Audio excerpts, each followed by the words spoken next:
হঠাৎ করে জ্বর, শরীর ব্যথা অথবা গ্যাসের সমস্যা, রান্নাঘরে কাজ করতে গিয়ে হাত কেটে ফেলা অথবা হাত পুড়ে ফেলা, অ্যালার্জি ও হাঁচি-কাশির সমস্যা আমাদের প্রায়ই হয়ে থাকে।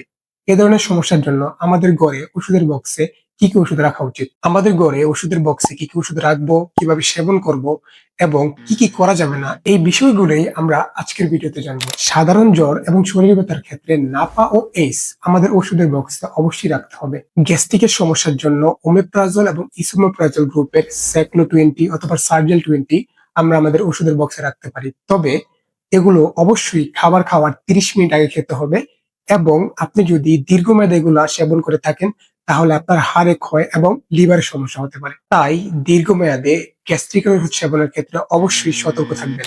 হঠাৎ বুক জ্বালা করা অথবা ভরা পেটে গ্যাস্ট্রিকের সমস্যার ক্ষেত্রে আপনি অ্যান্টাসিড প্লাস ট্যাবলেটটি চুষে খেতে পারেন অথবা অ্যান্টাসিড প্লাস সিরাপ সেবন করতে পারেন। ডায়রিয়া অথবা পেট খারাপের সমস্যার ক্ষেত্রে ওরসলাইন, মেট্রোনিডাজল গ্রুপের ফ্লাজিল, মেট্রিল অথবা ইমোটিল আপনার ঘরে রাখতে পারেন। তবে মেট্রোনিডাজল এবং ইমোটিল ডাক্তারের পরামর্শ ছাড়া নেওয়া যাবে না। সাধারণত ডায়রিয়ার ক্ষেত্রে 2 বা 3 দিন ওরসলাইন পানিতে মিশিয়ে খেলেই ঠিক হয়ে যায়। অ্যালার্জি অথবা হাঁচি কাশির ক্ষেত্রে অ্যান্টিহিস্টামিন হিসেবে অ্যালাট্রোল অথবা ফ্যাক্সো 120 এগুলো আমরা ওষুধের বক্সে রাখতে পারি। ক্ষত বা কাটার ক্ষেত্রে সেভলন অথবা বায়োডিন সলিউশন সাথে জীবাণুনাশক মলম হিসেবে আমরা ব্যাকটুসিন ক্রিমটা ইউজ করতে পারি।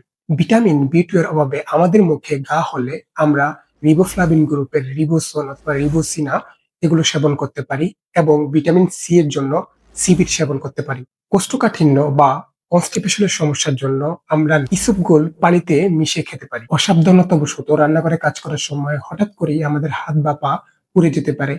এক্ষেত্রে আমরা বার্না ক্রিম ইউজ করতে পারি। এই ওষুধগুলো আপনার ওষুধের বক্সে থাকলে যে কোনো ছোট বড় বিপদে আপনার সুপার ফাস্ট হিসেবে কাজ করতে পারে। Stay healthy, stay blessed. আল্লাহ হাফেজ।